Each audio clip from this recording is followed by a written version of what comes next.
DNA extraction experiment group 3. Our group is tasked to perform the model 3 of the experiment, wherein the step 4 is excluded. This means that we are not going to utilize pineapple juice in our procedures. For task 1, the initial procedure is to gargle for 2 minutes with a mouthful of 40 ml of water. Spit it out in a plastic cup afterward.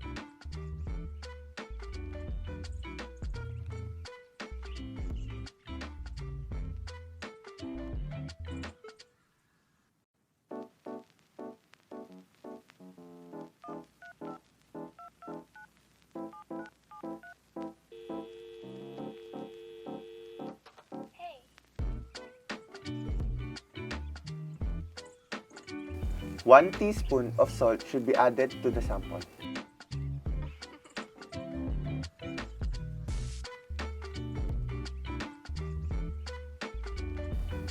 And stir it thoroughly. Pour 250 ml of water on a separate glass and add 5 teaspoons of dishwashing liquid. And then after, stir it well.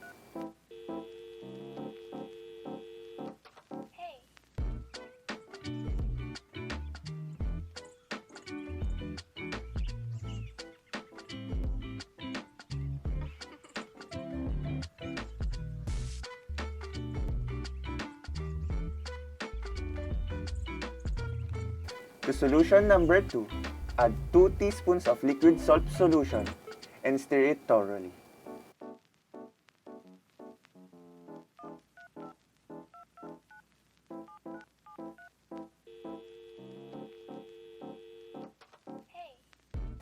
Using a strainer, separate the liquid part of the solution.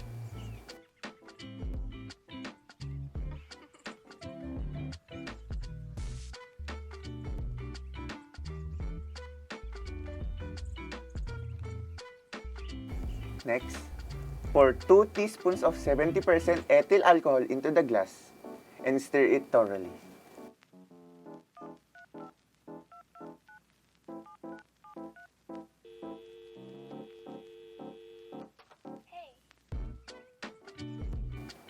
Allow 1 minute for the process to complete and observe the possible changes.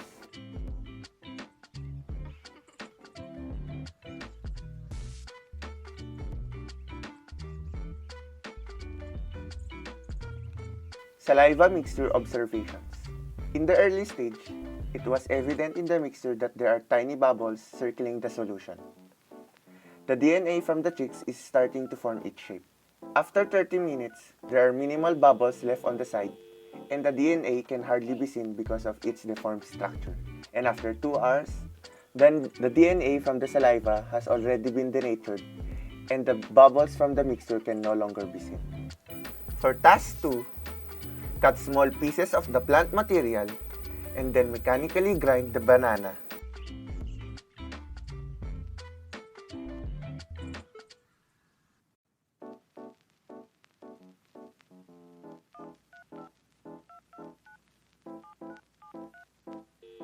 Put 1/4 cup of water during the process.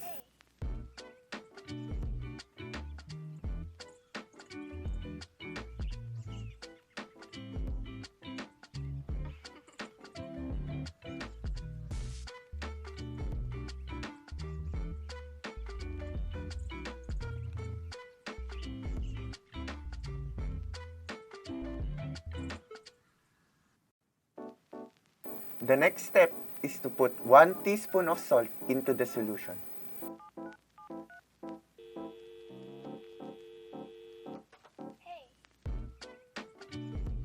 In a separate glass, pour 250 ml of water and then add 5 teaspoons of dishwashing liquid and then mix it thoroughly after.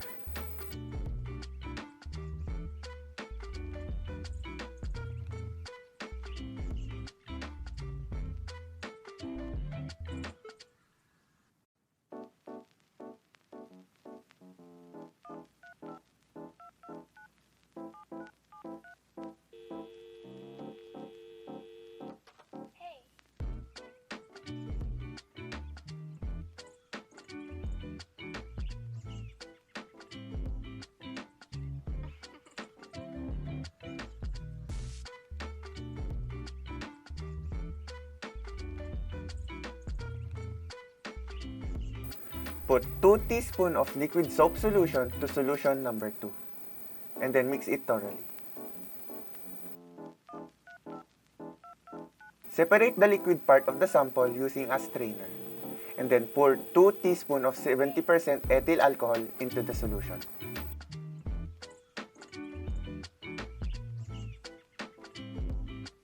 Observations from the banana mixture. After the first minute, the presence of bubbles on top is too evident. Some particles of the banana are still afloat and have not yet settled.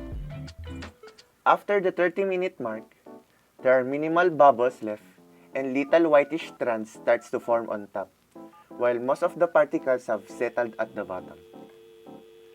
After 2 hours, the little strands, which are the DNA, became more visible and have increased in amount. The overall environment of the sample became dirty yellow and no bubbles can now be seen. For task 3, here are the materials used for the experiment.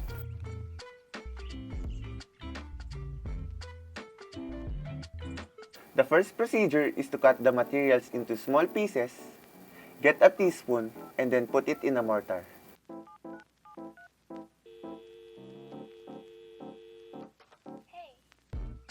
Mechanically grind it with a pestle to break it down, and then add 1/4 cup of water during the process.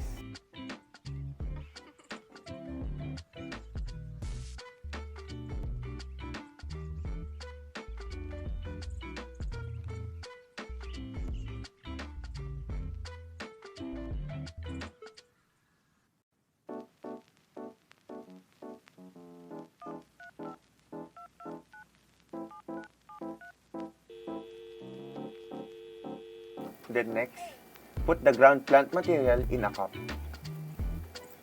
Add 1 teaspoon of salt in the sample.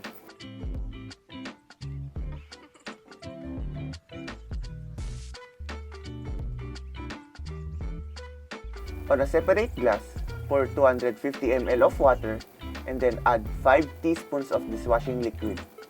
Stir it well afterwards.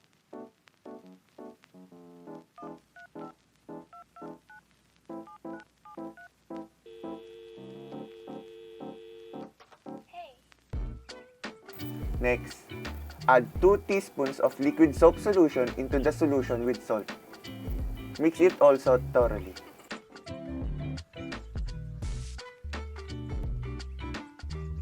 Using a strainer, separate the liquid portion of the mixture.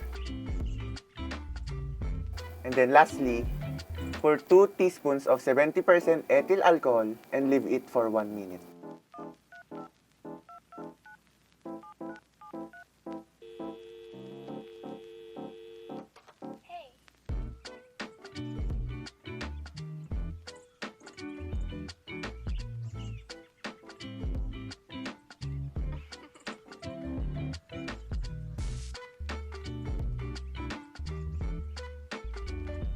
Observations for the onion mixture. After 1 minute, whitish or something like little clouds on top of the solution have been observed. It is believed that this was the DNA of the solution that have been precipitated with the ethyl alcohol. After 30 minutes, little amounts of tiny strands of DNA became more visible than it is in the first minute of the solution.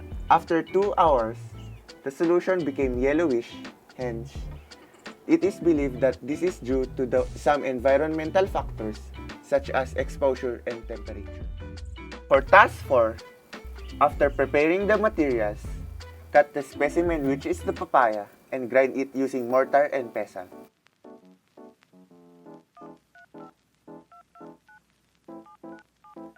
Make sure to add 1/4 cup of water while granulating the papaya, and add another 1/4 cup after.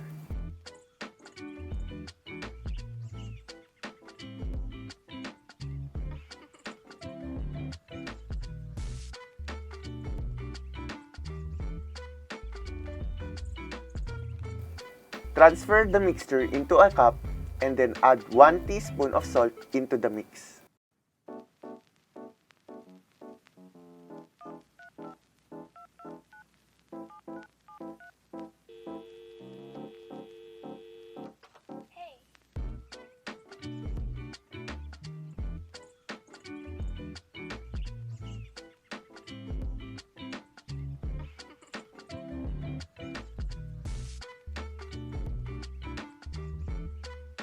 On a separate glass, create a liquid soap solution by combining 250 ml of water and 5 teaspoons of dishwashing liquid.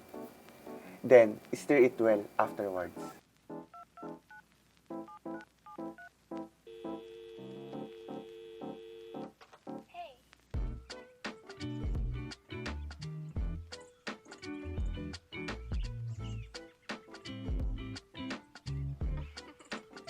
Next, add 2 teaspoons of the soap solution into the papaya.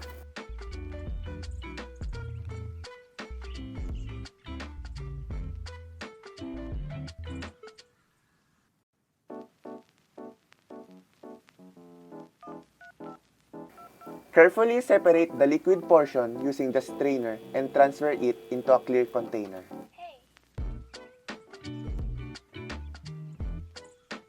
And lastly, pour 2 teaspoons of 70% ethyl alcohol into the solution. Observations for the papaya mixture. We can see bubble formation around after 1 minute. After 30 minutes, the bubbles were gone but there are visible particles and little strands at the bottom. The little strands are the papaya's DNA forming. After 2 hours of observation, the little strands became more visible and it also increases in amount and even in size. It is now visible even on the surface. For task 5, here are the materials used in the experiment. For safety purposes, wear personal protective equipment such as a mask and a glove before starting the experiment. The first procedure is to put a teaspoon of tomato in the mortar, mechanically grind it with a pestle, and then put 1/4 cup of water during and after the grinding.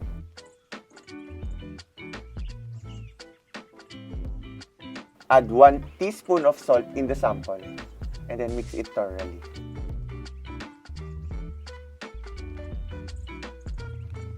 In a separate glass, pour 250 ml of water and then add 5 teaspoons of dishwashing liquid. Next is to put 2 teaspoons of the created liquid soap in the sample and then stir it well. Separate the liquid portion of the sample using a strainer. And for the last part, pour 2 teaspoons of 70% ethyl alcohol in the sample. Observations for the tomato mixture. After 1 minute, it formed tiny clouds of whitish and slimy bubbles on top, which is the tomato's DNA that has just been precipitated in the ethanol. After 30 minutes, since tomato's DNA is not soluble in ethanol, we can visibly see little strands of DNA from above that have been brought together in a natural phase. The clouds of slimy bubbles became whitish yellow, making it more evident in the solution. After 2 hours, at this point, the tomato's DNA became dirty yellow and was seen to be sticking together in the sides of the glass, which may be due to natural alteration brought by the nature of tomato and the effect of various environmental factors.